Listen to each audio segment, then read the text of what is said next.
bunch of stuff to get into this week. So as we know, Donald Trump got that historic Israel-Gaza ceasefire deal agreed to. They brought the hostages home. And everyone's talking about what a raw deal the Palestinians got. Everyone's talking about how on the pronouns for Palestine side, how screwed the Palestinians got out of this deal. I mean, if we really want to do numbers, so Palestine sent 20 Israeli hostages back to Israel that they had taken, and Israel sent 1,500 Palestinian prisoners back to Gaza. By the way, some of these prisoners were guys who had attempted suicide bombings, mass murderers, terror sleeper cell leaders, all got sent back to Palestine. And we're supposed to believe that Gaza got the raw deal out of this. Guys, I hate to break it to you.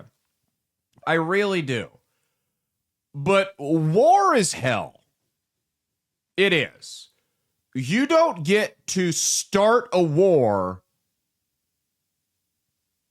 and then start making demands after you lose it when it comes time to negotiation. By the way, this idea that there's this negotiation aspect in a war is relatively new in the course of human history. Like 100, maybe 200 years old new. I mean, for the longest time, the way war worked was one side starts shit with the other side. It might be over land, it might be over resources, it might be over personal issues, religion, politics, whatever. But one side starts shit with the other side, they fight it out, and then the winning side kills everybody or takes them hostage. They rape the women, they burn the villages to the ground, that's it. This is new, where people come in and you lose and you actually get some type of deal out of it. The reality is Israel could have pulverized Hamas if they wanted to. The United States kept the dog on a leash. That's what happened here.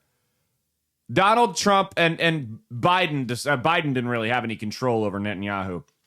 But Donald Trump, for the shit we gave him about it, he actually did keep Netanyahu and Israel on a leash. This could have been a whole lot worse. They could have glassed Gaza if they wanted to, but they didn't. It's like trying to win a football game only playing defense, what Israel was doing. Had they let them play offense, it would have been a blowout by the end of the first quarter.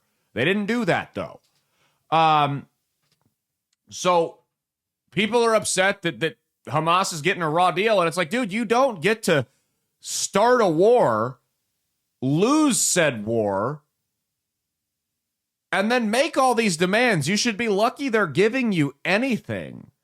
I don't get to walk up to the guy that's a 6'6" MMA fighter at the bar, punch him in the face, and then get mad when he wants to fight me. Because that's what Hamas did. They launched their attack on October 7th, took a bunch of hostages, and then went, whoa, whoa, whoa, whoa, whoa. If you don't shoot us and you do X, Y, and Z, we'll send these hostages back. And Israel's basically like, fuck you. That's not how this works. You don't get to hit me and then immediately go, whoa, whoa, whoa, let's talk it out, man. I know I sucker punched you, but let's talk this out. Now, I will say, the Mossad is supposedly the best intelligence agency in the world, and, you know, them and the CIA, and they've got all this information, and they couldn't figure out that Hamas launched this attack on October 7th a couple years ago, my wedding day, by the way. But they couldn't. I find that hard to believe. I think this is kind of akin to the 9/11 inside job theories that maybe some folks on the inside had an idea 9/11 was coming, and it was, while they didn't carry it out, it was going to give them a convenient scapegoat to start a war they'd been itching to start for a while. That's what I think happened with October 7th. Nonetheless, though, Israel didn't go into Gaza, point their guns at people's heads and say, hey, you have to go attack this music festival here. Hamas, at the end of the day, are the ones that decided to do it. Now, there should absolutely be accountability for folks inside the Mossad and the Israeli government if they truly did know that this was coming and allowed it to happen. But let's not act like it takes two to tango.